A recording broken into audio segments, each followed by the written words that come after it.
السلام علیکم ورحمۃ اللہ وبرکاتہ۔ میں ہوں ڈاکٹر حامد شافی اور آپ دیکھ رہے ہیں Shafia social media. Shafia social media کے پلیٹ فارم پہ آج جو سوال ہے وہ یہ ہے: السلام علیکم حضرت صاحب، ہم پچھلے 6 سال سے شدید مشکلات کا شکار ہیں۔ کوئی عامل کامل دربار مزار نہیں چھوڑا جہاں ہم نہ گئے ہوں۔ ہر طرح کے وظائف بھی کیے ہیں مگر کوئی نفع نہیں ہوا۔ اب تو حالات یہ ہیں کہ زندگی سے موت زیادہ آسان لگتی ہے۔ برائے کرم ہمیں استخارہ کر کے بتائیں کہ ہمارے حالات کب بدلیں گے۔ ہم بہت مجبور ہو گئے ہیں، بیٹیاں جوان ہیں اور کرائے کا گھر ہے، مگر کرایہ ادا کرنے کے لیے بھی پیسے نہیں ہوتے۔ آپ کی بہت شفقت ہوگی اور آپ کی رہنمائی کے ہم منتظر ہیں۔ یہ ہیں جی احسان اللہ خان صاحب ڈیرہ غازی خان سے۔ آپ نے سوال سنا اور یقیناً سمجھا بھی ہوگا کہ احسان اللہ صاحب یہ فرما رہے ہیں کہ ہم پچھلے 6 سال سے مسائل کا شکار ہیں۔ ہم نے کوئی عامل کامل، کوئی دربار، کوئی مزار نہیں چھوڑا جہاں ہم نہ گئے ہوں، اور ہر طرح کے انہوں نے وظائف بھی کیے ہیں مگر نفع نہیں ہوا۔ اب جو انہوں نے میرے سے توقع کی ہے یا میرے سے سوال کیا ہے یا مجھ سے جو انہوں نے فرمائش کی ہے وہ یہ ہے کہ حضرت صاحب آپ استخارہ کر کے بتائیں کہ ہمارے حالات کب بدلیں گے۔ اب آپ 2-3 باتیں بنیادی پہلے سمجھ لیں کہ میں نے احسان اللہ صاحب کے سوال کو ویلاگ کا حصہ کیوں بنایا ہے۔ ویلاگ کا حصہ بنانے کی جو بنیادی وجہ ہے وہ ان کی فرمائش ہے جو انہوں نے مجھ سے کی ہے کہ آپ استخارہ کر کے بتائیں کہ ہمارے حالات کب بدلیں گے۔ یہ وہ والا فکرہ ہے جس کی وجہ سے احسان اللہ خان صاحب کے سوال کو میں نے ویلاگ کا حصہ بنایا ہے، تاکہ احسان اللہ صاحب کی بھی اصلاح ہو جائے اور ان کے توسل سے جن کے دماغ میں یہ کیڑا ہے یا جن کے ذہن میں یہ بات بیٹھی ہے وہ کسی طرح نکل جائے۔ اس سے پہلے کہ میں کچھ بولوں، میں آپ سے ایک سادہ سا سوال کرتا ہوں۔ جس طرح احسان اللہ صاحب نے میرے سے سوال کیا ہے کہ استخارہ کر کے بتائیں کہ ہمارے حالات کب بدلیں گے، میں آپ سے اب یہ سوال کرتا ہوں کہ میں استخارہ کر کے بتا دیتا ہوں احسان اللہ صاحب کو، یا آپ میرے سے فرمائش کرتے ہیں کہ حضرت صاحب ہمیں استخارہ کر کے بتائیں کہ ہماری پریشانیاں کب ختم ہوں گی، ہمارے حالات کب بدلیں گے۔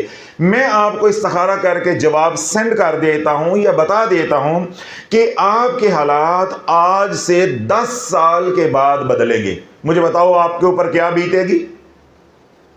یعنی آپ پیسہ بھر کے، فیس دے کے، عاملین کے پاس جا کر اجڑ کر اپنی عزت، اپنی ناموس پامال کروا کے یہ فکرہ سننا چاہتے ہیں؟ میں نے آپ سے ایک سادہ سا سوال کیا ہے کہ آپ نے میرے سے فرمائش کی ہے کہ حضرت صاحب آپ استخارہ کر کے بتائیں کہ ہمارے حالات کب بدلیں گے۔ میں نے کہہ دیا ہے استخارہ کر کے کہ 10 سال بعد بدلیں گے۔ مجھے بتاؤ آپ کو میرا یہ جواب سن کر کیسا لگا ہے؟ حالا والو ہوش کے ناخن لو۔ آج روزانہ کم از کم 8 سے 10 لوگ ہمارے سے رابطہ کرتے، حضرت صاحب پیسے لے لیں ہمیں استخارہ کر کے بتا دیں، پیسے لے لیں، فیس لے لیں ہمیں استخارہ کر کے بتا دیں۔ ہم استخارہ کرتے ہیں ہمیں کچھ نظر نہیں آتا۔ میرا سادہ سا معصومانہ سا سوال یہ ہے کہ میں نے استخارہ کیا یا میں نے استخارہ نہیں کیا، میں نے سچ بتایا یا میں نے جھوٹ بتایا، میں استخارہ کرنا جانتا ہوں یا نہیں جانتا۔ آپ نے میرے سے توقع کی، آپ نے میرے سے گمان کیا، آپ نے میرے سے حسن ظن رکھا کہ حضرت صاحب بڑی پہنچی ہوئی سرکار ہے، مان لیتے ہیں۔ میں نے استخارہ کیا اور 100% جو مجھے نظر آیا وہی میں نے بتایا کہ حالات 10 سال کے بعد بدلیں گے۔ مجھے بتاؤ آپ کیا کرو گے؟ سوائے مایوسی کے، پریشانی کے، اور آپ کو پیسہ بھر کے کیا ملے گا؟ الگ پہلی بات تو یہ ہے کہ آج کے دور میں جو استخارہ آپ خود کرتے ہو یا ہم جیسوں سے کرواتے ہو وہ 90% ہوتا ہی غلط ہے۔ پہلی بار آپ اپنے ذہن میں کسی طرح اتار لو یا کسی طرح امت کو شافی کی یہ بات سمجھ کہ آج کے دور میں آپ استخارہ صالحین سے کرواؤ.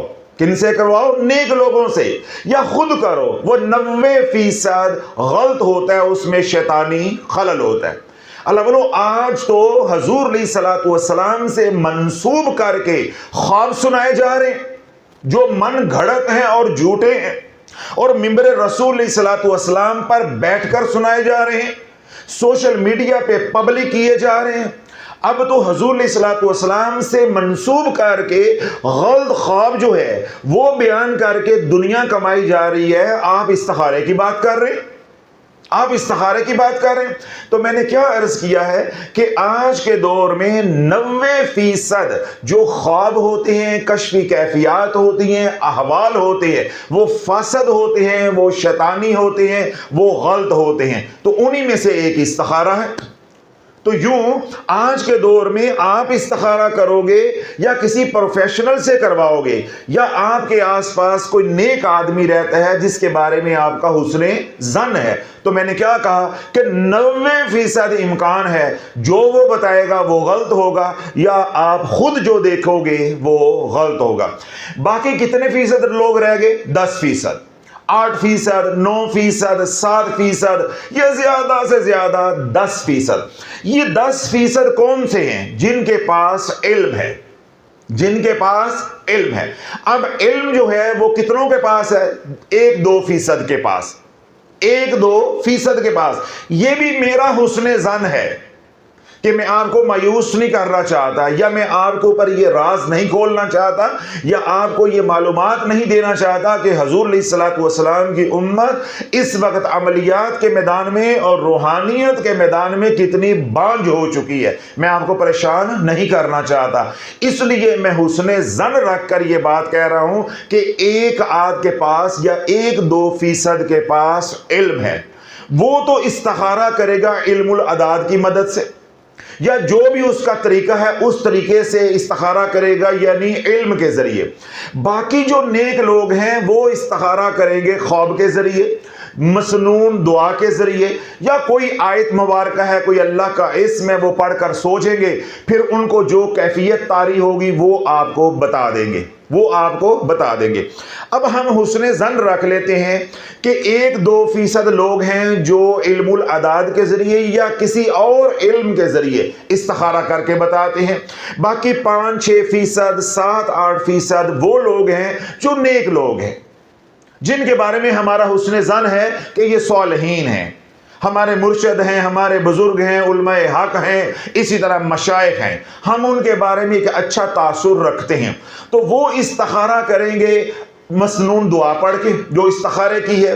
اللہ کا کوئی اسم ہے، اس کو خاص تعداد میں پڑھیں گے جس کی انہوں نے زکوٰۃ دی ہوئی ہے، یا کوئی اور عمل ان کے پاس استخارے کا ہے وہ استعمال کریں گے. جو ان کے اوپر کیفیت طاری ہوگی یا جو ان کو دکھے گا وہ ہمیں بتا دیں گے. اب علم العداد کے ذریعے کسی نے استخارہ کر کے آپ کو بتا دیا، یا کسی نیک بندے سے آپ نے استخارہ کروایا، جو بھی اس کا طریقہ تھا اس طریقے کے مطابق اس نے استخارہ کر کے آپ کو بتا دیا کہ آپ کے حالات 10 سال کے بعد بدلیں گے. میرا سوال وہی ہے، مجھے بتاؤ تمہیں کیا ملا؟ تمہیں کیا ملا سوائے مایوسی کے؟ اگلا میرا سوال یہ ہے کہ کسی کو مایوس کرنا، اللہ کی رحمت سے دور کرنا، نماز اور روزے سے دور کرنا، ذکر و فکر سے دور کرنا، اسباب اختیار کرنے سے بدظن کرنا، تدبیر اختیار کرنے سے دور کرنا، یہ ثواب کا کام ہے؟ یہ دعوت و تبلیغ کا کام ہے؟ یہ تو گناہ کا کام ہے، بلکہ گناہ کبیرہ ہے کہ کوئی شخص کسی کو اللہ کی رحمت سے مایوس کر دے، اللہ کی رحمت سے مایوس کر دے. تو اللہ والوں کہنا یہ چاہ رہا ہوں، اصلاح یہ کرنا چاہ رہا ہوں کہ آج کے دور میں آپ نے کسی سے استخارہ نہیں کروانا. آج کے دور میں آپ نے کسی سے استخارہ نہیں کروانا. دوسری، استخارے کے اندر آج کے دور میں جو قباحت پیدا ہو گئی ہے جہالت کی وجہ سے، وہ یہ ہے کہ جی استخارہ کریں گے یا استخارہ کروائیں گے تو خواب ضرور آئے گا، خواب ضرور آئے گا. بھائی استخارے کی دعا پڑھ کر آپ سوگے، خواب آنا ضروری نہیں ہے، آپ کا دل مطمئن ہونا ضروری ہے۔ اور استخارے کا مطلوب اور مقصود کیا ہے؟ جب ہم دعا مسنون پڑھتے ہیں کہ اللہ رب العزت ہمیں ادھر موڑ دے جدھر جانا ہمارا بہتر ہے۔ اگر جو آپ کام کرنا چاہ رہے ہیں وہ کام آپ کے لیے بہتر نہیں ہے، اللہ اس کام کی راہ میں رکاوٹیں کھڑی کر دے گا، آپ چاہ کے بھی نہیں کر سکو گے، تو یوں آپ نقصان سے بچ جاؤ گے۔ اسی طرح جو کام آپ کے لیے بہتر ہے، جب آپ مسنون دعا پڑھیں گے یا کوئی بھی استخارے کا طریقہ استعمال کریں گے تو اس کے پیچھے ڈرائیونگ فورس کیا ہوگی کہ اس کام میں جو رکاوٹیں ہیں وہ اللہ کے ذکر کی برکت سے ہٹتی جائیں گی، آپ کی منزل آسان ہوتی جائے گی، اور آپ کے قلب کو، آپ کے دل کو، آپ کے سینے کو ایک عجیب طمانینت حاصل ہوگی، سکون حاصل ہوگا۔ یہ ہے مطلوب اور مقصود استخارے کا۔ امت کیا کہتی ہے؟ حضرت صاحب میں نے ایک خواب دیکھا، اس کی تعبیر تو بتا دے۔ میں کیا رونا رو رہا ہوں کہ آج ہمارے جیسے لوگوں کے خواب جھوٹے ہیں، ہمارے جیسے لوگوں کے خواب جھوٹے۔ میں آپ کو کل کی بات سنا دیتا ہوں۔ کل ایک بیٹی ہماری آئی کویت سے، وہ کچھ مشکلات کا شکار ہوئی ہیں آج کل۔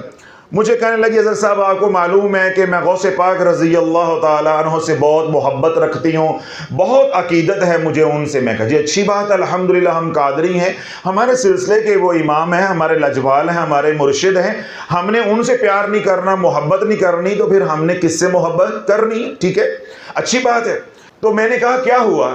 کہنے لگی حضرت صاحب پچھلے دنوں میں بہت زیادہ پریشان تھی، تو میں نے رو کر غوث پاک رضی اللہ تعالی عنہ کی بارگاہ میں استغاثہ پیش کیا کہ شیخ میں آپ کو اتنا یاد کرتی ہوں، توجہ رکھیے گا کہ میں آپ کو اتنا یاد کرتی ہوں، میں آپ سے اتنی محبت کرتی ہوں، کیا آپ بھی مجھے یاد کرتے ہیں؟ آج میں اتنی پریشانیوں میں ہوں، تکلیف میں ہوں، مجھے رستہ نہیں مل رہا، تو آپ میری رہنمائی فرمائیں۔ اب سنو رہنمائی کیسے ہوئی۔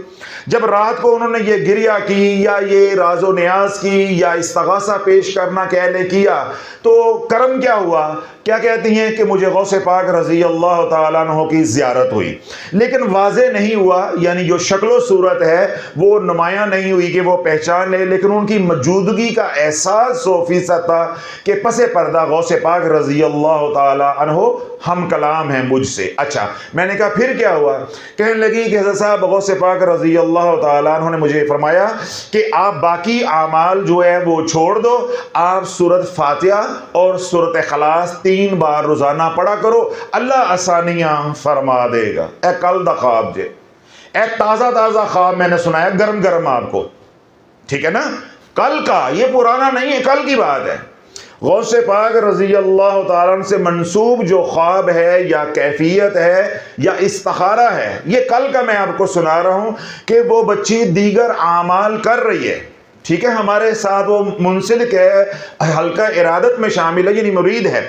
تو غوث پاک رضی اللہ تعالیٰ عنہ نے کیا کیا ہے کہ آ کر فرمایا کہ بقیہ اعمال سارے چھوڑ دو، اب آپ نے آج کے بعد صرف سورۃ فاتحہ پڑھنی کرنی ہے اور 3 بار سورۃ اخلاص پڑھنی کرنی ہے، سارے مسئلے حل ہو جائیں گے۔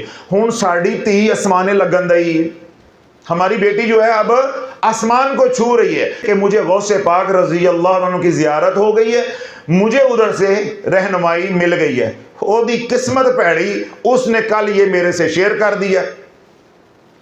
اس کا کوئی برا وقت آیا ہوا تھا، کہنا تو یہ چاہیے کہ اچھا وقت آیا ہوا تھا، لیکن بظاہر کیا ہے کہ برا وقت آیا ہوا تھا۔ اس نے اپنی یہ کیفیت یا اپنا استخارہ یا اپنا خواب کل جانے سے پہلے میرے سے شیئر کر دیا۔ میں کہا سنو، اچھا پھر ساتھ ساتھ یہ بھی کہے گئے حضرت صاحب یہ واقعی غوث پاک تھے، یہ رحمانی خواب تھا یا شیطانی خواب تھا؟ میں نے کہا سنو، میں نے کہا آپ خضری عمل پڑھتے ہو؟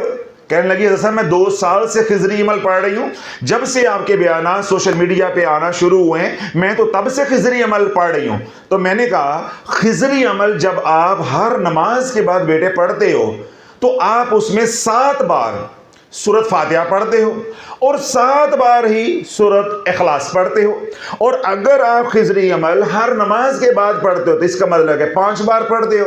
تو 5 بار پڑھنے کا مطلب ہے کہ آپ روزانہ 35 مرتبہ سورۃ فاتحہ پڑھتے ہو اور 35 مرتبہ سورۃ اخلاص پڑھتے ہو۔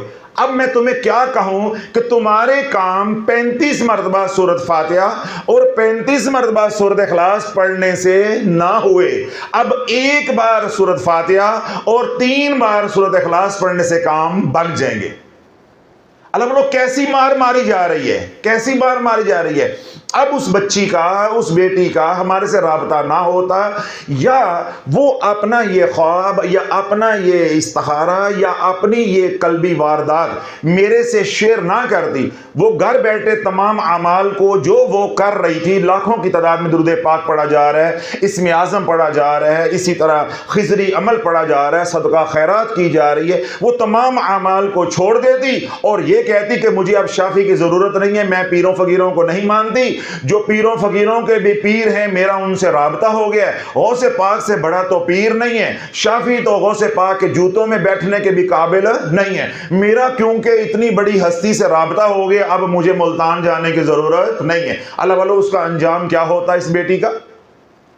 تو میں نے صرف ایک بات کہی، میں نہیں کہتا کہ خواب رحمانی ہے یا خواب شیطانی ہے، خواب رحمان کی طرف سے ہے یا خواب شیطان کی طرف سے ہے، میں نہیں کہتا کہ جو غوث پاک کی موجودگی کا احساس ہوا ہے وہ غوث پاک تھے یا شیطان تھا، میں نہیں کہتا، میں آئینہ دکھاتا ہوں بس کہ تم روزانہ 35 مرتبہ سورۃ فاتحہ پڑھ رہی ہو خضری عمل کی صورت میں، اور 35 مرتبہ تم سورۃ اخلاص پڑھ رہی ہو، کام نہیں بنے۔ اب ایک بار سورۃ فاتحہ پڑھو گے اور 3 بار سورۃ اخلاص پڑھو گے تو کام بن جائے۔ پھر ایک دم وہ ایسے ہلی، میں نے کہا ہوش آ گئی ہے، ہوش آ گئی ہے کہ آج کے دور میں خواب کیسے ہیں، یا آج کے دور میں کیفیات کیسی ہیں، یا آج کے دور میں جو ہمارے اوپر احوال طاری ہوتے ہیں ان کی حقیقت کیا ہے۔ شروع میں نے یہ بات کہی ہے کہ اللہ والو آج کے دور میں جو احوال ہیں، کیفیات ہیں، خواب ہیں یا کشف ہے، اس کے اندر 90% پولوشن ہے، آلودگی ہے، شیطانی خلل ہے۔ کسی پہ بھروسہ نہیں کرنا، اپنے اوپر بھروسہ نہیں کرنا۔ باقی میں نے حسن ظن رکھ کر سمجھانے کے لیے کہہ دیا ہے کہ 8 سے 10% لوگ ہیں جو استخارہ کر سکتے ہیں یا آپ کی رہنمائی کر سکتے ہیں، ان میں 1% یا 2% لوگ وہ ہیں جو اپنے علم کے ذریعے استخارہ کرتے ہیں، بقیہ وہ لوگ ہیں جن کو ہم نیک لوگ کہتے ہیں، متقی پرہیزگار لوگ کہتے ہیں۔ ان کے خوابوں کے اوپر بھی مجھے کوئی بھروسہ نہیں ہے، مجھے کوئی بھروسہ نہیں ہے۔ وہ متقی ہیں، پرہیزگار ہیں، اچھی بات ہے، حسن ظن رکھنا چاہیے، حسن ظن رکھے بغیر گزارا بھی نہیں ہے، مگر آج کے دور میں آپ کو نفع ہونے والا نہیں ہے۔ جس طرح میں نے کہا کہ اگر میں ہی استخارہ کر کے آپ کو بتا دیتا ہوں، آپ میرے بارے میں حسن ظن رکھ رہے ہیں، جس طرح احسان اللہ صاحب نے کہا جی استخارہ کر کے بتائیں کہ ہمارے حالات کب بدلیں گے، میں نے بتا دیا ہے کہ 10 سال کے بعد بدلیں گے، مجھے بتاؤ آپ کو مجھ سے کیا نفع ہوا ہے، یا میرا یہ بتانے سے اللہ راضی ہوا ہے کہ میں نے ایک بندے کو مایوس کر دیا کہ 10 سال جب حالات ہی نہیں بدلنے تو وہ کیا کہے گا، نماز پڑھ کے کیا کرنی۔ 10 سال جب شافی نے کہہ دیا حالات ہی نہیں بدلنے تو روزہ رکھ کے کیا کرنا ہے۔ 10 سال جب حالات ہی نہیں بدلنے، ہم نے یوں ہی پٹتے رہنا ہے تو خضری عمل پڑھ کے کیا کرنا ہے۔ 10 سال جب ہم نے مزید ابھی یوں ہی ذلیل ہونا ہے تو درود پاک پڑھ کے کیا کرنا ہے۔ اللہ والو میرے ایک فکر نے کتنی تباہی پھیلا دی، میری ایک بات نے، یا جو میں بزرگی لیے پھر رہا ہوں، میری بزرگی نے کتنی تباہی پھیلا دی۔ تو الحمدللہ میرا ہاتھ کامل کے ہاتھ میں ہے، لجپال کے ہاتھ میں ہے، وقت کے غوث کے ہاتھ میں ہے، تو اس لیے اس طرح کے بلنڈرز کی ہمارے سے توقع نہ رکھنا کہ ہمیں کچھ نظر بھی آ جائے گا تو اللہ کے حکم سے ایسے نکلیں گے پتلی گلی سے جیسے مکھن سے بال نکلتا ہے، آپ کے کانوں کان بھی خبر نہیں ہوگی۔ تو اللہ والو اپنا بھی موقف دے رہا ہوں اور ساتھ ساتھ آپ کی اصلاح کرنے کی بھی کوشش کر رہا ہوں کہ نہ مجھ سے اور نہ کسی اور سے اور نہ خود آج کے دور میں استخارہ کرنا ہے۔ مشورے کے اوپر زور دیتا ہوں، مشورے کے اوپر زور دیتا ہوں۔ اللہ نے آپ کو عقل سلیم دی ہے، اللہ نے آپ کو عقل سلیم دی ہے۔ جب آپ نے آئی فون لینا ہوتا ہے استخارہ کرتے ہو، جب آپ نے گاڑی لینی ہوتی ہے استخارہ کرتے ہو، اس طرح کوئی اور بڑا کام کرنا ہوتا ہے جہاں آپ کو کامیابی یقینی نظر آ رہی ہوتی ہے استخارہ کرتے ہو۔ آخری بات، جب آن لائن ٹریڈنگ سے مال کما رہے ہو تو حرام کا اس وقت استخارہ کرتے ہو، جب بینک میں پیسے رکھ کے حرام کھاتے ہو، سود لیتے ہو، اس وقت استخارے کرتے ہو۔ بیٹی کا رشتہ کر رہے ہیں، اب استخارہ کر کے بتاؤ۔ اور استخارہ کون کر کے بتائے؟ شافی۔ نہ میں نے آپ کو دیکھا ہے اور نہ آپ نے مجھے دیکھا ہے، آپ کو کیا معلوم کہ جس طرح میرا ظاہر کالا ہے، ہو سکتا ہے میرا باطن بھی کالا ہو، میں 1 نمبر نہیں، میں 10 نمبر ہوں، تو آپ کو کیا معلوم؟ آپ میرے اوپر اتنا بھروسہ کر رہے ہو کہ میں کہہ دوں ہاں بیٹی کا رشتہ کر دو، آپ کر دو گے، میں کہہ دوں کہ بیٹی کا رشتہ نہیں کرنا اور آپ جواب دے دو گے۔ میری بات پہ اتنا بھروسہ ہے اور اللہ اس کے رسول کی بات پہ کوئی بھروسہ نہیں۔ آفرین ہے، آفرین ہے۔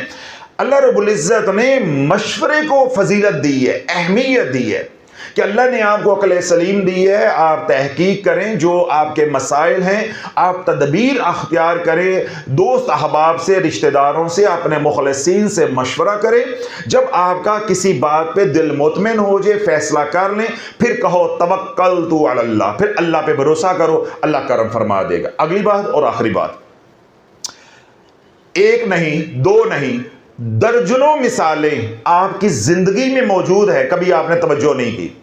استخارہ کیا بیٹی کے رشتے کے لیے، استخارہ مثبت آیا، خود کیا، مسجد کے امام سے کروایا یا اپنے مرشد سے کروایا یا مکی مدنی استخارہ جو پروفیشنل ہیں ان سے پیسہ دے کے کروایا، استخارہ آ گیا مثبت۔ آپ کے معاشرے میں درجنوں مثالیں ہیں، آپ کے خاندان کے اندر مثالیں ہیں کہ استخارہ مثبت آیا، نکاح ٹوٹ گیا، طلاق ہو گئی، گھر برباد ہو گیا۔ اللہ استخارے کا مطلب یہ ہرگز نہیں ہے کہ اگر بالفرض میں ہوں، یہ ہیں، وہ ہیں، کوئی بزرگ ہے، وقت کا غوث ہے، اس نے بالکل 100% صحیح استخارہ کر کے بتا دیا کہ یہ رشتہ ٹھیک رہے گا یا نہیں رہے گا۔ مثال کے طور پہ انہوں نے کہہ دیا کہ یہ رشتہ بالکل ٹھیک رہے گا، اب آپ نے لبیک کہہ دیا، اللہ اگلے ہی لمحے حالات بدل دے تو کیا بنے گا؟ نہیں سمجھ آئی۔ میں مثال دیتا ہوں، محکمہ موسمیات نے پریڈکشن کی، پیشین گوئی کی کہ کل گرج چمک سے بارش ہوگی۔ اب یہ کیا ہے؟ متوقع ہے۔ انہوں نے اپنے علم سے، جو ان کے پاس ایک نظام ہے، اس نظام کے تحت دیکھا کہ وہ بادل جن کے اندر نمی ہے، پانی ہے، وہ فلاں سمت سے چل رہے ہیں اور ہواؤں کی یہ رفتار ہے، اگر ہوا اسی رفتار کے مطابق چلتی رہے اور اسی سمت میں چلتی رہے تو ممکن ہے کہ اگلے 13 یا 14 یا 18 گھنٹے کے بعد وہ بادل ملتان میں پہنچ سکتے ہیں اور موسلادھار بارش ہو سکتی۔ اب یہ سارا کچھ کیا ہے؟ علم کی بنیاد پہ، یہ علم غیب نہیں ہے، یہ علم ہے، ہمیں نظر نہیں آ رہا۔ جن کے پاس وہ آلات ہیں یا جن کے پاس وہ علم ہے، یعنی محکمہ موسمیات ہے، وہ سب کچھ دیکھ کر آپ کو بتا رہے ہیں۔ انہوں نے بتایا کہ ایران سے بادل اٹھے ہیں جن کے اندر پانی ہے اور وہ بادل اس رفتار سے چل رہے ہیں کیونکہ ہوا کی رفتار یہ ہے اور ان کی ڈائریکشن جو ہے وہ پاکستان کی طرف ہے اور پاکستان میں ملتان کی طرف ہے، تو لہٰذا اتنے گھنٹے کے بعد یا اتنے دن کے بعد وہ بادل ملتان میں پہنچ جائیں گے اور گرج چمک سے بارش ہونے کا امکان ہے۔ اب یہ انہوں نے پیشین گوئی کر دی، اللہ نے ہوا کو روک دیا۔ مجھے بتاؤ بادل کدھر گئے؟ اللہ نے ہوا کا رخ بدل دیا، بادل آنے تھے ملتان، وہ چلے گئے فیصل آباد۔ مجھے بتاؤ اب آپ کیا کرو گے؟ اور اسی طرح انہوں نے کہا کہ اگلے 24 گھنٹے میں بارش متوقع ہے، اللہ نے ہوا کی رفتار کو تیز کر دیا۔ ٹھیک ہے، ہوا کی رفتار جب تیز ہو گئی، بارش ہونی تھی 24 گھنٹے کے بعد یا متوقع تھی، بادل پہنچ کے 12 گھنٹے میں، پھر کیا کرو گے؟ اور اسی طرح اگر اللہ نے ہوا کی رفتار کو سست کر دیا، ہوا کی رفتار کو سست کر دیا تو بارش کا کہا گیا تھا کہ 24 گھنٹے کے بعد ہوگی، اب 24 گھنٹے گزر گئے، بارش نہیں ہوئی، بارش نہیں ہوئی۔ اللہ بولو جو ہمارے کاموں کا انجام ہے وہ اللہ کے ہاتھ میں ہے، وہ اللہ کے ہاتھ میں۔ میں نے دیکھا، آپ نے دیکھا، کسی بزرگ نے دیکھا یا جو پیشہ ور لوگ ہیں، عاملین حضرات ہیں، انہوں نے استخارہ کیا، استخارے کے اندر جو انہوں نے دیکھا آپ کو بتا دیا، آپ کی رہنمائی کر دی۔ اب انہوں نے جو کچھ بتایا ہے وہ آج کا ہے، کل کی بات نہیں ہے، کسی طرح آپ کو شافی کی یہ بات سمجھ آ جائے، کل کی بات نہیں ہے۔ اللہ جب چاہے جس وقت چاہے حالات کو ادھر سے ادھر کر دے۔ وما تشاءون الا ان یشاء اللہ رب العالمین۔ بندے کے چاہنے سے کیا ہو جاتا ہے جب رب ہی نہ چاہے؟ تو کام وہی ہونے جو اللہ چاہے گا، جو اللہ چاہے گا۔ اللہ چاہے تو جو ہم نے دیکھا ہے وہ ویسے ہی چلتا جائے۔ اللہ چاہے ہم ساری احتیاطیں بھی کریں، اب اللہ ہی ہمیں ناکام کر کے آزمانا چاہتا ہے تو اس کو روکنے والا کون ہے؟ فعال لما یرید، وہ جس کام کا ارادہ کر لیتا ہے وہ کر گزرتا ہے، اسے کوئی روکنے والا نہیں ہے۔ اب میں دوبارہ دلیل دیتا ہوں۔ دیکھیں میں آپ حضرات کو کہتا ہوں بار بار حصار کرو حصار کرو حصار کرو، کہتا ہوں نا کہ بھائی آج کے دور میں حصار کے بغیر کام نہیں چلتا۔ جس طرح استخارے کے بارے میں غلط فہمیاں ہیں، اسی طرح حصار کے بارے میں بہت سی غلط فہمیاں ہیں۔ لوگ ہمیں آ کر کہتے ہیں کہ حضرت صاحب میں نے حصار کیا، یعنی خضری عمل کا حصار کیا، یا میں نے حصار نبوی علیہ السلام پڑھا، وار کیسے ہو گیا؟ وار کیسے ہو گیا؟ ان لوگوں کو مختصر سا جواب دے رہا ہوں۔ حضور علیہ الصلوۃ والسلام سے بڑھ کر مضبوط حصار تو کائنات میں کسی کا نہیں ہے، کسی کا نہیں۔ حضور علیہ الصلوۃ والسلام کا اپنا روحانی حصار، حضور علیہ الصلوۃ والسلام کا اپنا اورا، پھر حضور علیہ الصلوۃ والسلام کا جو غیبی مدد کا نظام ہے، اس نظام کے سربراہ کون ہے؟ سیدنا جبریل امین علیہ السلام۔ اور ان کے ساتھ کتنے فرشتے ہیں یہ وہی جانتے ہیں، یہ رب جانتا ہے۔ یعنی اتنا مضبوط حفاظت کا نظام حضور علیہ الصلوۃ والسلام کا۔ لیکن جب میرے رب نے چاہا غزوہ احد میں کہ میں نے اپنے محبوب کو آزمائش سے گزارنا ہے، تکلیف سے گزارنا ہے، آپ کے دندان مبارک شہید ہو گئے۔ جب اللہ نے چاہا کہ میں نے اپنے محبوب کو اس کی امت کی تعلیم کے لیے آزمائش سے گزارنا ہے، تکلیف سے گزارنا ہے، حضور علیہ الصلوۃ والسلام پہ جادو چل گیا۔ کہاں گیا وہ حصار؟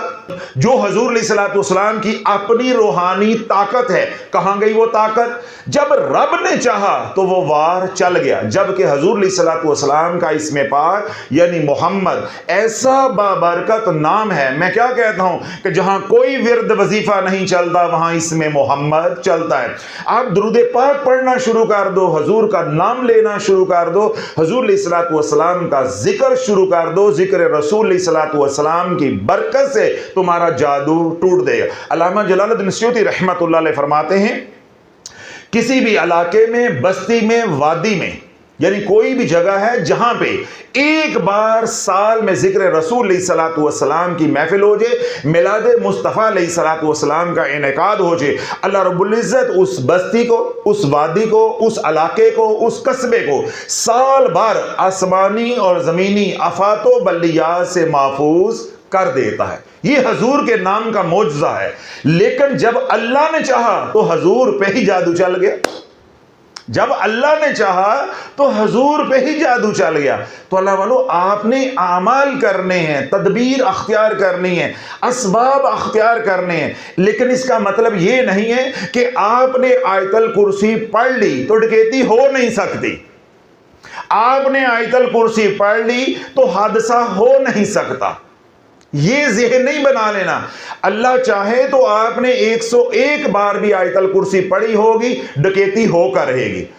کتنے لوگ ہیں جو گھر سے نکلتے ہیں، سفر کی دعائیں پڑھتے ہیں، آیت الکرسی پڑھتے ہیں، راستے میں کوئی ذکر اذکار بھی وہ کرتے جا رہے ہیں، قرآن کی تلاوت بھی جو ہے وہ کرتے جا رہے ہیں، مگر حادثہ ہو جاتا ہے۔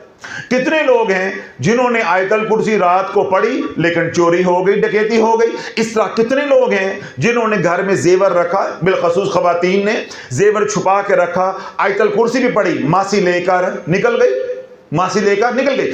یہ اللہ تدبیریں ہیں، نہیں سمجھ آ رہی آپ کو بات؟ یہ تدبیریں ہیں، ہم نے تدبیر اختیار کرنی ہے، ہم نے اسباب اختیار کرنے ہیں۔ اسباب کے اندر نفع اور نقصان نہیں ہے، اسباب کے اندر صحت اور شفا یا بیماری نہیں ہے، یہ سب کچھ اللہ کے ہاتھ میں۔ اللہ چاہے تو تدبیر کے اندر کامیابی ڈال دے، اللہ چاہے تو تدبیر کے اندر ناکامی ڈال دے۔ لیکن ہمارے ذمے یہ ہے کہ ہم تدبیر کرتے رہیں اور اللہ سے مدد مانگتے رہیں۔ اب احسان اللہ خان صاحب کو میں کہہ دوں استخارہ کر کے یا جھوٹ بول دوں کہ آ کے حالات 10 سال کے بعد، 15 سال کے بعد یا 5 سال کے بعد بدلیں گے، مجھے بتاؤ یہ تدبیر کریں گے؟ یہ تو سب کچھ چھوڑ چھاڑ کر بیٹھ جائیں گے۔ اور ممکن ہے کہ میں درست بتاؤں کہ آگے ان کے حالات مجھے بدلتے نظر نہیں آ رہے، میں سچ بول رہا ہوں، جو میرا علم بتا رہا ہے میں اس کے مطابق سچ بول رہا ہوں۔ اللہ اگلے ہی پل حالات بدل دے تو اللہ کو روکنے والا کون ہے؟ تو اس لیے اللہ والو استخارے کے اوپر، کشفی کیفیات کے اوپر، اپنے احوال کے اوپر یا خوابوں کے اوپر، خواب اپنے ہوں یا خواب کسی کے ہوں، آج کے دور میں شافی نے امت کو یہ سمجھانے کی کوشش کی اور کر رہا ہے، بھروسہ نہیں کرنا۔ بھروسہ کرنا ہے تو شریعت پہ کرنا ہے، بھروسہ کرنا ہے تو اللہ اس کے رسول علیہ الصلوۃ والسلام کی بات پہ کرنا ہے۔ ہاں یہ تمام چیزیں ثانوی حیثیت رکھتی ہیں۔ یہ کیا رکھتی ہیں؟ ثانوی حیثیت رکھتی ہیں۔ اصل جو ہم نے اہمیت دینی ہے وہ دینی ہے شریعت کو، اللہ اس کے رسول علیہ الصلوۃ والسلام کے حکم کو۔ اب اللہ اس کے رسول کا حکم کیا ہے کہ اسباب اختیار کرتے جاؤ، اللہ سے مدد مانگتے جاؤ۔ تو یہ بنیادی باتیں تھیں جو حصار کے حوالے سے اشکال تھے یا استخارہ کے حوالے سے اشکال تھے، میں نے ان کو ختم کرنے کی کوشش کی ہے تاکہ احسان اللہ خان صاحب جو ہیں ان کے توسط سے دوسرے لوگوں کی بھی اصلاح ہو سکے، جن کے ذہن میں یہ بات بٹھا دی گئی ہے کہ استخارہ مثبت آ گیا تے ہون بیڑا پارے، اگر استخارہ منفی آ گیا تو اسی ہون برباد ہو کے رہنا، ایسی کوئی بات نہیں ہے۔ اللہ جب چاہے جس وقت چاہے ایک پل میں حالات کو بدل سکتا ہے۔ آپ جب سے پیدا ہوئے ہیں یا جب سے آپ نے مسجد میں جانا شروع کیا ہے، آپ نے یہ بات یا یہ واقعہ 20 بار نہیں سینکڑوں بار سنا ہوگا کہ سیدنا موسیٰ علیہ السلام کے سامنے کیا تھی؟ ناکامی۔ آگے دریا ہے، موت، پیچھے فرعون کی فوجیں ہیں، موت، آگے بھی موت پیچھے بھی موت۔ حالات کون سے ہیں؟ ناکامی والے۔ فرعون کیا ہے؟ سیدنا موسیٰ علیہ السلام کی فوجیں جو ہیں یا آپ کے جو پیروکار ہیں، آپ کے حواری جو ہیں، وہ بھاگ رہے ہیں، ٹھیک ہے، آگے آگے ہیں، اور فرعون کی طاقتور ترین فوج جو ہے وہ پیچھے ہے اور اس کے پیچھے کچھ بھی نہیں ہے۔ وہ پیچھے سے بھی محفوظ ہے اور آگے سے بھی محفوظ ہے۔ حالات کون سے ہیں؟ کامیابی کے۔ پھر کامیاب کون ہوا؟ اب استخارہ یا کیفیات یا احوال یا خواب یا آنکھوں دیکھی حقیقت کیا بتا رہی ہے کہ سیدنا موسیٰ علیہ السلام نے اور آپ کی قوم نے ہلاک ہو کر رہنا ہے، ناکام ہو کر رہنا ہے، آگے بھی موت ہے پیچھے بھی موت ہے۔ فرعون کے بارے میں یہ آنکھیں ہمیں کیا بتا رہی ہیں؟ یہ حقیقت ہمارے پہ کیا منکشف کر رہی ہیں کہ فرعون نے اور اس کی فوجوں نے کامیاب ہو کر رہنا ہے۔ پھر تاریخ نے کیا محفوظ کیا ہے؟ پھر تاریخ نے کیا منظر دیکھا ہے؟ پھر تاریخ نے کون سا منظر دیکھ کر ہم تک پہنچایا ہے؟ کامیاب کون ہوا ہے؟ اسباب سیدنا موسیٰ علیہ السلام کے پاس نہ ہونے کے برابر ہے۔ اسباب کا انبار ادھر ہے، اللہ نے اسباب کے ہوتے ہوئے فرعون کو ذلیل کر دیا، ادھر اسباب کی قلت ہے، قلت ہونے کے باوجود اللہ نے عزت دے کر دکھا دی ہے۔ تو یہ بات ثابت کر دی قیامت تک کے لیے اللہ نے کہ اسباب کے اندر کامیابی نہیں ہے۔ استخارہ مثبت آئے منفی آئے اس کے اندر کامیابی یا ناکامی نہیں ہے۔ استخارہ منفی آئے میں مثبت کر کے دکھانے پہ قدرت رکھتا ہوں، اور اسی طرح استخارہ منفی آ جائے تو مثبت کر دوں گا، مثبت آ جائے تو منفی کر دوں گا، میں جو چاہوں گا وہ ہو کر رہنا ہے۔ تو اس لیے اللہ والو اپنا علم استعمال کرو، اپنی عقل استعمال کرو، اپنا شعور استعمال کرو، دوست احباب سے مشورہ کرو۔ مشورہ کرنا، مشورہ لینا سنت ہے، اس سنت کا اہتمام کرو۔ اس کے بعد جب آپ کا دل مطمئن ہو جائے، تحقیق کرنے کے بعد پھر اسباب اختیار کرو، بیٹی کا رشتہ کرنا ہے، کاروبار کرنا ہے، اسی طرح جو حسان اللہ صاحب ہے کوئی علاج معالجہ کرنا ہے، آج کے بعد استخارے کے اوپر، اپنے خوابوں کے اوپر، بزرگوں کے خوابوں کے اوپر یا اپنی کسی کشفی کیفیت کے اوپر بھروسہ نہیں کرنا۔ اور اگر بالفرض کوئی استخارہ کر کے بتا بھی دیتا ہے تو استخارے کے اوپر بھروسہ نہیں کرنا، اللہ کی رحمت پہ بھروسہ کرنا ہے۔ اسباب بھی اختیار کرنے ہیں اور اللہ سے مدد بھی مانگتے رہنا ہے۔ یہ کبھی نہیں کرنا کہ حضرت صاحب نے یا شافی صاحب نے بتا دیا ہے اب ہمیں اسباب اختیار کرنے کی ضرورت نہیں ہے، ہون ساڈا منڈا امریکہ جا کے رہے گا، ہون ساڈا منڈا امریکہ گیا ہی گیا، ہون ساڈی کڑی دا ویاہ ہویا ہی ہویا۔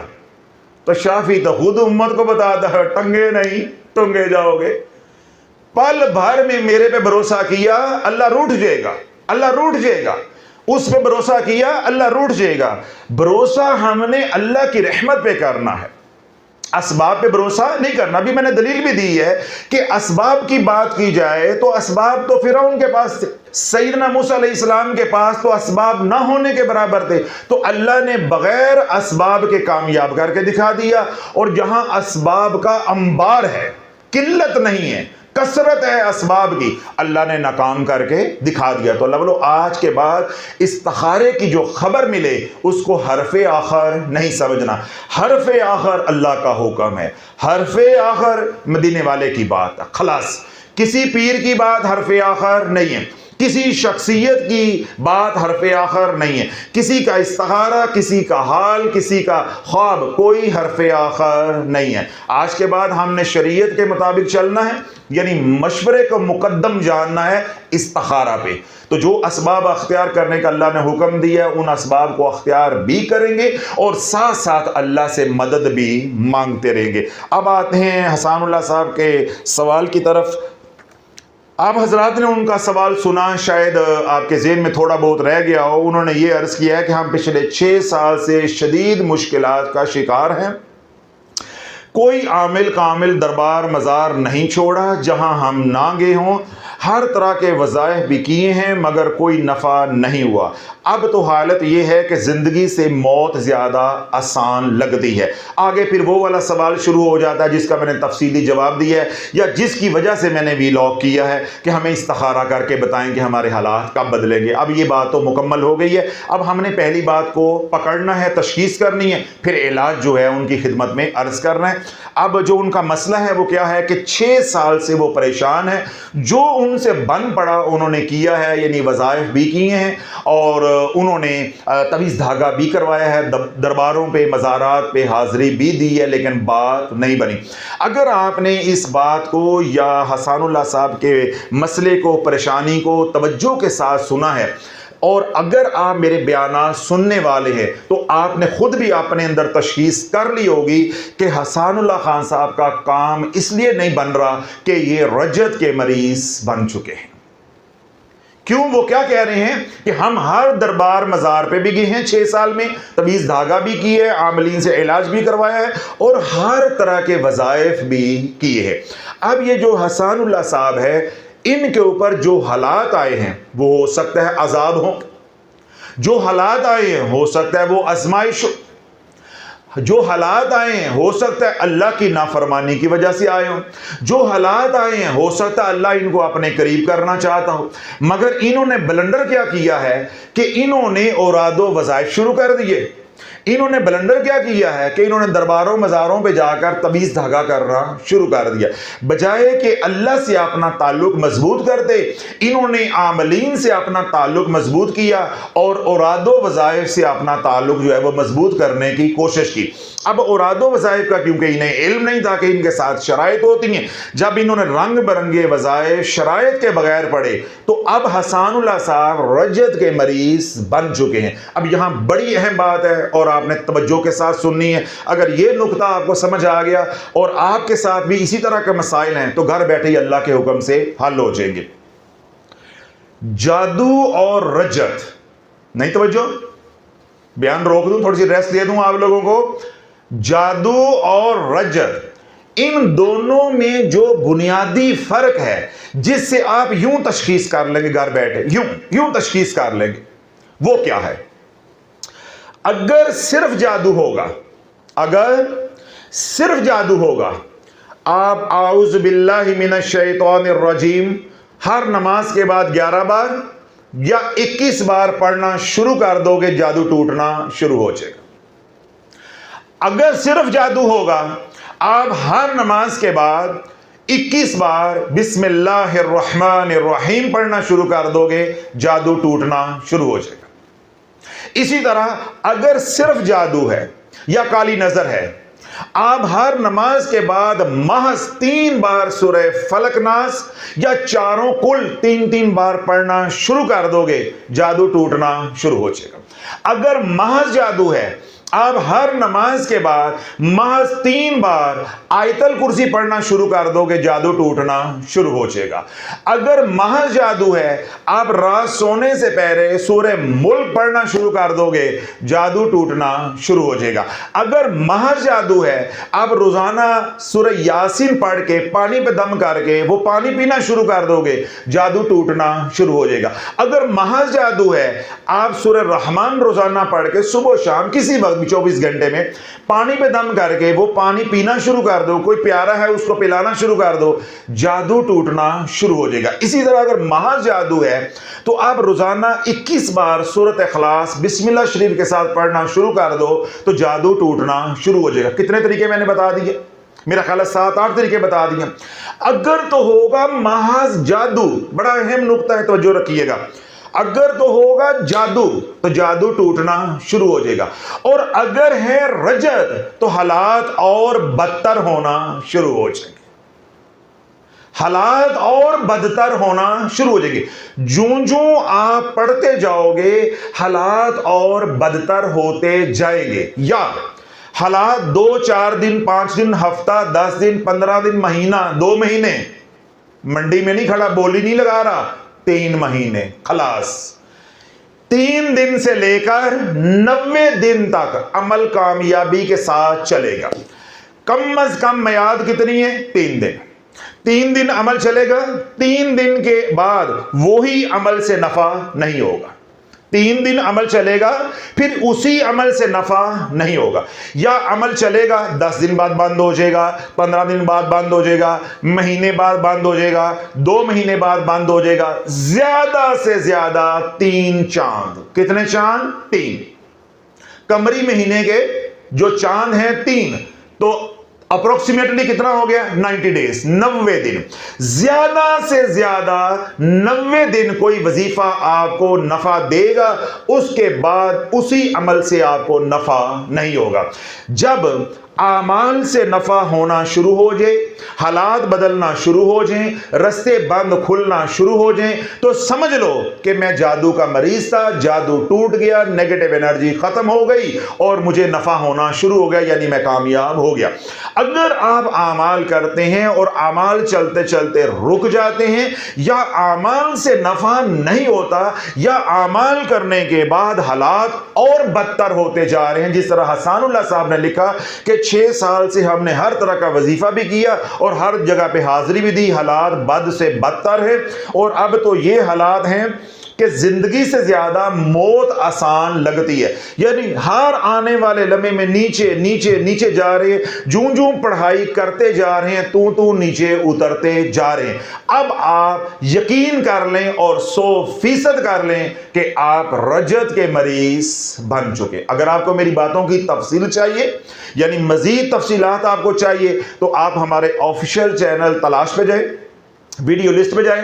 آج سے 1.5-2 سال پہلے جو میں نے رجت کے اوپر بیانات کیے ہیں، ان بیانات کو ایک ایک کر کے سنیں، آپ کو ساری تفصیل مل جائے گی۔ ان بیانات میں بھی میں نے یہ بات سمجھانے کی کوشش کی تھی کہ رجت دلدل ہے۔ یہ کیا ہے؟ دلدل۔ میں نے یہی لفظ بولا تھا کہ یہ دلدل ہے۔ دلدل میں جتنا آپ نکلنے کی کوشش کرو گے، اپنی باڈی کو موو کرو گے، اتنا ہی آپ نیچے جاؤ گے۔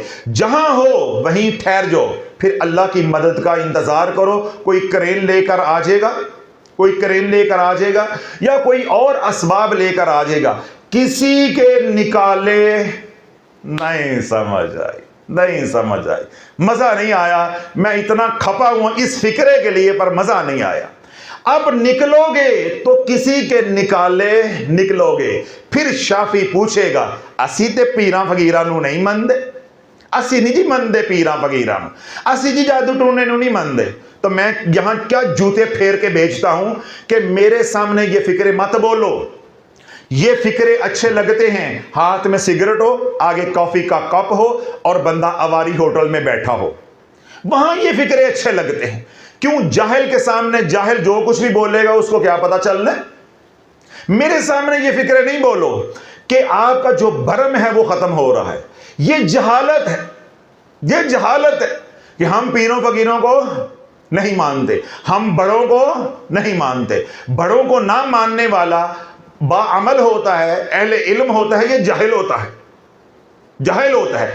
دنیا کا کون سا کام ہے جو استاد کے بغیر ہوتا ہے؟ اور وہ کام جو استاد کے بغیر کیا جاتا ہے اس کی کوئی حیثیت ہوتی ہے؟ اب میں نشتر سے پڑھا ہوں, مجھے سب کچھ آتا ہو, مگر نشتر کی ڈگری نہ ہو, مجھے بتاؤ مجھے کوئی دنیا میں ڈاکٹر مانے گا؟ اب میں کہوں جی میں اساتذہ کو نہیں مانتا کیونکہ اب میں پڑھ گیا ہوں, یا روحانیت کے میدان میں کیونکہ اللہ نے مجھے تھوڑا بہت علم عطا کر دیا ہے تو اب جی میں مرشد کو نہیں مانتا. اللہ والے کل میرا مرشد مجھے قبول نہ کرتا تو ڈاکٹر حامد کو شافی کون کہتا؟ تو یہ جہالت بول رہی ہوتی ہے کہ جی ہم پیروں فقیروں کو نہیں مانتے, ہم جادو ٹونے کو نہیں مانتے. تو میں کیا کہتا ہوں, جو حضور پہ جادو چلا وہ بھی نہیں مانتے, پھر چپ نہیں یہی جن پوت نہیں مانتے. اچھا میں نے کہا اللہ نے قرآن میں 116 جگہ پہ فرشتوں کا اور جنات کا ذکر کیا ہے, اس کو بھی نہیں مانتے. چلو سارا قرآن تو نے نہیں پڑھا, آپ نے آخری سورت بھی کبھی نہیں پڑھی, من الجنۃ والناس, قرآن کی آخری آیت آخری سورت ہے, یہ بھی کبھی نہیں پڑھی. کبھی سورہ جن کا نام بھی نہیں سورہ. سورہ رحمان میں اللہ نے ایک ہی بات کو فَبِأَيِّ آلَاءِ رَبِّكُمَا تُكَذِّبَانِ 33 مرتبہ 33 ٹائمز اس کو دہرایا, کبھی وہ بھی نہیں سنا. تو پھر ساتھ ہی ہوا نکل جاتی ہے, پھر اتنی شرمندگی ہوتی ہے کہ نالیوں میں بہتی پھرتی ہے, پی ایچ ڈی بھی نکل جاتی ہے, پوسٹ ڈاک بھی نکل جاتا ہے, ایم فل بھی نکل جاتا ہے. تو چھوٹا موٹا کوئی مولوی ہوئے یا مرزا انجینئر کو سن سن کے پاگل ہوا ہو تو ساری ہوا منٹ میں نکل جاتی ہے. بھائی یہ کہہ دینا ہم پیروں فقیروں کو نہیں مانتے, ہم اولیاء کو نہیں مانتے, یا ہم بڑوں کو نہیں مانتے. میں کیا کہہ رہا ہوں, اب تو رجت میں پھنس گیا ہے, قیامت تک کا وقت ہے تو نکل کے دکھا, قیامت تک کا وقت ہے تو نکل کے دکھا. تو میں نے ان بیانات میں کیا اصطلاح استعمال کی؟ دلدل. کیا لفظ استعمال کیا؟ دلدل. کہ دلدل میں جب آپ پھنس گئے حسان اللہ صاحب کی طرح, اب آپ جتنی کوشش کرتے جاؤ گے اتنا ہی نیچے اترتے جاؤ گے. اب آپ کے لیے لازم کیا ہے؟ رک جاؤ, رک جاؤ, سٹاپ, جہاں ہو وہیں رک جاؤ.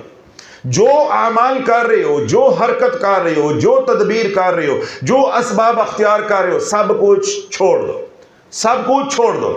اب آپ نے محض اللہ سے مدد مانگنی ہے. جب تک کوئی کرنی والا تمہارا ہاتھ اپنے ہاتھ میں نہیں لیتا تم نکلنے والے نہیں ہو. اللہ نے پھنسایا ہی تو اس وجہ سے ہے کہ تینوں منوانا ہے. اے کالے کپڑے والا, تجھے منوانا ہے. تو جو کہتا نا ہی پیرا فقیران نہیں مانتے, تیرا دماغ سیٹ کرنا ہے. تیرے جو ٹائروں کے اندر ہوا چھپن ہوئی ہے یہ 28 کرنی ہے کہ جو میرے مقربین ہیں میں جب ان کو مانتا ہوں, تو کون ہوتا ہے کہ میں نہیں مانتا؟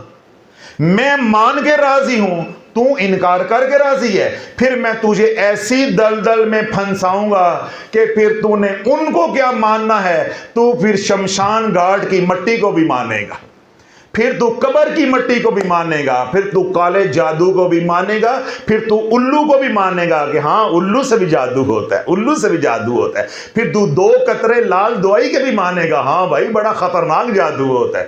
اللہ والوں کہنا یہ چاہ رہا ہوں دنیا بھر میں وہ لوگ جو پریشان حال ہیں, جو اوراد و وظائف کرتے جا رہے ہیں اور حالات بد سے بدتر ہوتے جا رہے ہیں, وہ یہ بات سمجھ لیں کہ وہ اب محض جادو کے مریض نہیں رہے. ممکن ہے کہ جب انہوں نے اعمال کرنا شروع کیے, اوراد و وظائف کرنا شروع کیے, تب جادو ہوا ہو یا کالی نظر کا وار چلا ہو. یہ تو اللہ ہی اب جانتا ہے کہ شروع میں کیا ہوا. اوراد و وظائف جب کرتے رہے, اب وہ جادو محض جادو نہیں رہ گیا, اب آپ رجت کے مریض بن گئے. تو رجت کے مریضوں کے لیے میں نے کیا سمجھایا کہ ان کے اوپر نہ دعائی اثر کرتی ہے اور نہ دعا اثر کرتی ہے.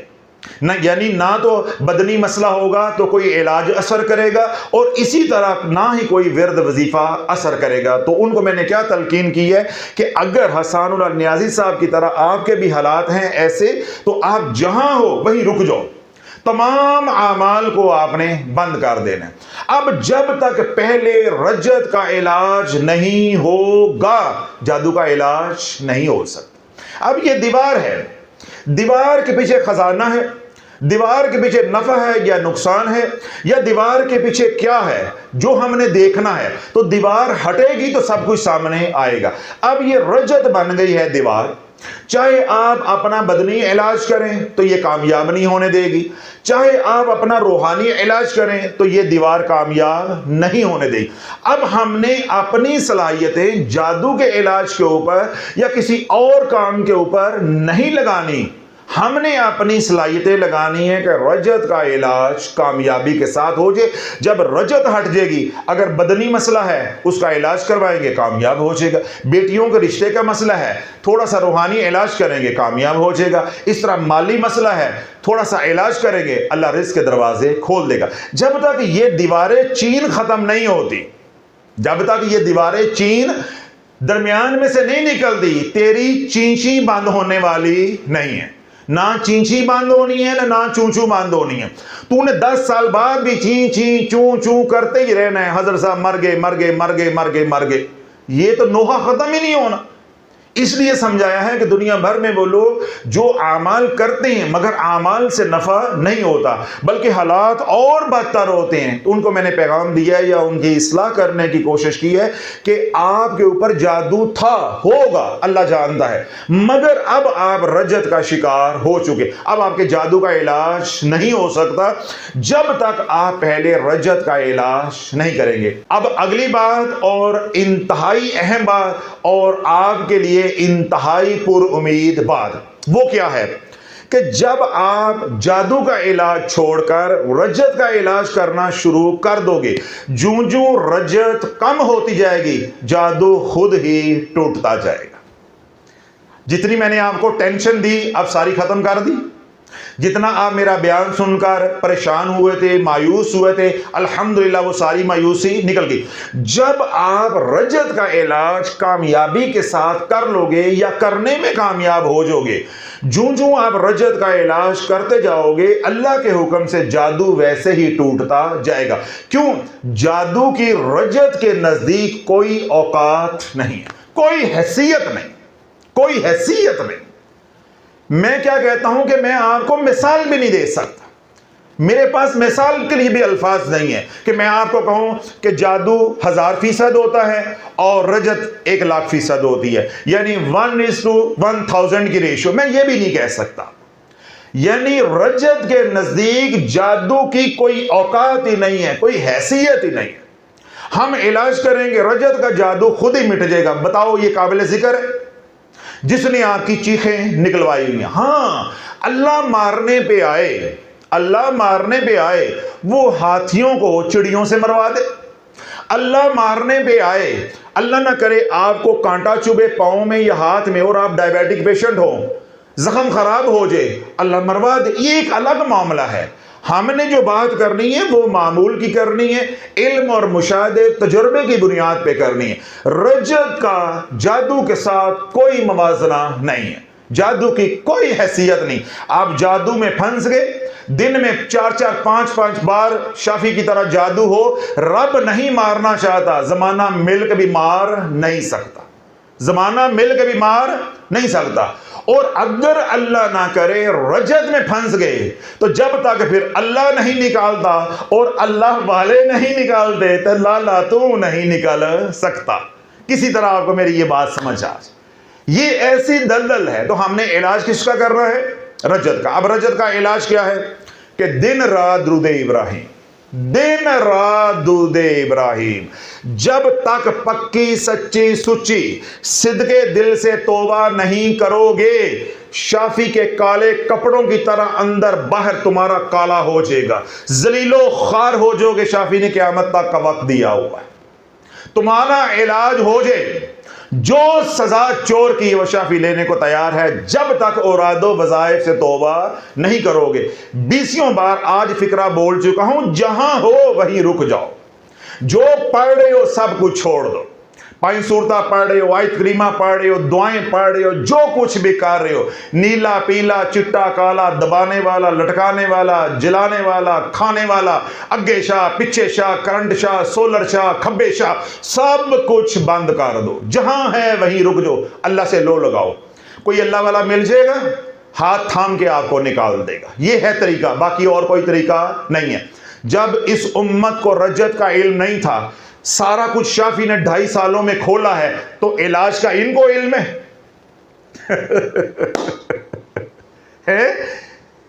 پہلے رجت کا ان کو کیوں علم نہیں تھا؟ اب تو بیانات بھی کر رہے ہیں, ویڈیوز بھی بنا رہے ہیں, ہر بندہ رجت رجت کر رہا ہے. 2.5 سال پہلے 2023 سے پہلے انہیں علم نہیں تھا, تو اب ان کو علم ہو گیا. بتایا امت کو شافی نے, تو علامات بھی مجھے پتا, تشخیص کا بھی الحمدللہ مجھے علم, اور علاج کا بھی مجھے علم.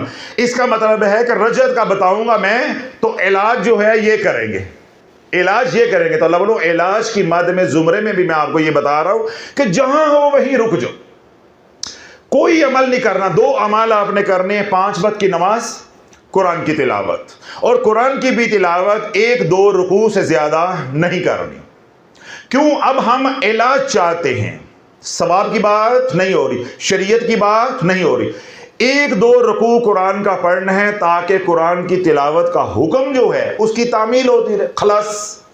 باقی کیا ہے؟ 5 وقت کی نماز, تھوڑا سا قرآن, 1 صفحہ 2 صفحے یا 1 رکوع 2 رکوع. اس کے بعد سارا دن آپ نے درود پاک پڑھنا ہے. کیا کرنا ہے؟ درود پاک. اور درود پاک میں کون سا پڑھنا ہے؟ درود ابراہیم. اب یہاں بڑی اہم بات ہے. میں نے کہا کہ درود ابراہیم پڑھ, آپ نے 1-2 تسبیحاں کی درود ابراہیم کی, رات کو آپ نے صلی اللہ علیہ وسلم پڑھنا شروع کر دیا, یا آپ نے 1 تسبیح درود خضری کی پڑھ لی. دن نہیں یہ چڑھنا. نہیں سمجھ آ رہی, نہیں سمجھ آ رہی. مجھے لگتا ہے کہ بیان رو کر 2-4 گھونٹ پانی کے مجھے بھی پینے پڑنے گے, تو چھٹا تو اڑے تو بھی مارنا پینا. دن نہیں چڑھنا. میری بات کو سمجھنے کی کوشش کریں, میں آپ کو کیا پیغام دینا چاہ رہا ہوں. میں نے کہا ہے درود ابراہیم پڑھنا ہے. آپ درود ابراہیم پڑھتے رہے, پڑھتے پڑھتے 1-2 دن کے بعد, 4 دن کے بعد, 10 دن کے بعد, 15 دن کے بعد آپ کے ذہن میں خیال آیا, یار یہ لمبا بہت ہے, تو میں ذرا تھکا ہوا ہوں, میں لیٹ کے درود پاک ہی تو پڑھنا ہے, میں صلی اللہ علیہ وسلم پڑھ لوں یا درود خضری پڑھ لوں. پہلے میں درود خضری پڑھتا تھا, یا میں فلاں درود کا سیگا پڑھ لوں. میں نے آپ کو کیا بات کہی ہے یا سمجھانے کی کوشش کر رہا ہوں. او بھائی دن نہیں یہ چڑھنا, دن نہیں چڑھنا. جب مرغ پہلی بانگ دیتا ہے نا, بس پولی پولی ٹولکی شروع ہو جانی 3-4 گھنٹے کے بعد. یہ درود پاک کا مسئلہ ہے, یہ درود پاک کا مسئلہ ہے. یعنی جو کلی طور پہ محفوظ اور جمالی عمل ہے, جو ہی آپ نے سیگا بدلا, انرجی بدلی, سارا نظام درم برم ہو جا. جو آپ نے کیا کرایا 5-10 دن 15 دن 20 دن علاج کیا, سارا کھو کھاتے ہو جائے گا. اگر آپ نے سیگا بدلا درود پاک کا تو اتنی تباہی آتی ہے. تو اگر آپ نے مداری کے رسالے سے کچھ دیکھ کر پڑھنا شروع کر دیا, تو پھر ٹنگے نہیں, ٹنگے جاؤ گے. خیر تسی تے پہلے ٹنگے. آپ کو اللہ پھر اور ترقی عطا فرمائے گا, اس کے لیے ہمارے پاس کوئی لفظ نہیں ہے. یعنی ٹنگے جانے کے بعد کیا ہوتا ہے وہ ہمارے پاس کوئی ایسا لفظ نہیں ہے. اگر آپ کے پاس کوئی ہو تو مجھے عنایت کیجیے گا, تاکہ لوگوں کو میں اپنی بات کی گہرائی سمجھا سکوں کہ اگر تم نے یہ غلطی کر لی تو تمہارے ساتھ پھر کیا ہوگا. میں نے آپ کو ایک مثال کے ذریعے سمجھایا ہے کہ دوران علاج, رجت کے علاج کے دوران اگر آپ نے درود پاک کا سیغہ بھی بدلا تو دن نہیں چڑھے گا. یہاں سے میں آپ کو یہ پیغام دینا چاہ رہا ہوں, سکھانا چاہ رہا ہوں, سمجھانا چاہ رہا ہوں. وظیفہ کیسے برداشت ہو جائے گا, وظیفہ کیسے برداشت ہو جائے گا. اب علاج ہے تو علاج کے ساتھ پرہیز ہے. اب آپ کو پرہیز کرنی پڑے گی, لوازمات پورے کرنے پڑیں گے, شرائط پوری کرنی پڑیں گی, تب جا کے کامیاب علاج ہوگا. دیکھیں رجت کا علاج کون کرے گا؟ کوئی اللہ والا. میں نے یہ بات تفصیل کے ساتھ سمجھائی, بار بار دہرائی کہ جہاں ہو وہیں رک جاؤ. یہ اب تمہارے سے علاج ہونے والا نہیں ہے, تم دلدل میں پھنس گئے ہو, جتنی کوشش کرو گے اتنے ہی نیچے جاؤ گے. یہ بات بار بار سمجھائیے. اب آپ کا ہاتھ کسی اللہ والے نے تھام لیا, اب وہ کہتا ہے آ ادھر, آپ کہتے ہو نہیں میں ادھر نہیں, میں ادھر جانا ہے. پھر آپ کو گدھا کہیں گے یا گھوڑا کہیں گے؟ مجھے بتاؤ, پھر آپ کو گدھا کہیں گے یا گھوڑا کہیں گے؟ جب آپ نے اللہ والوں کا ہاتھ بھی تھام لیا, وہ بلا رہے ہیں آؤ بیٹا ادھر,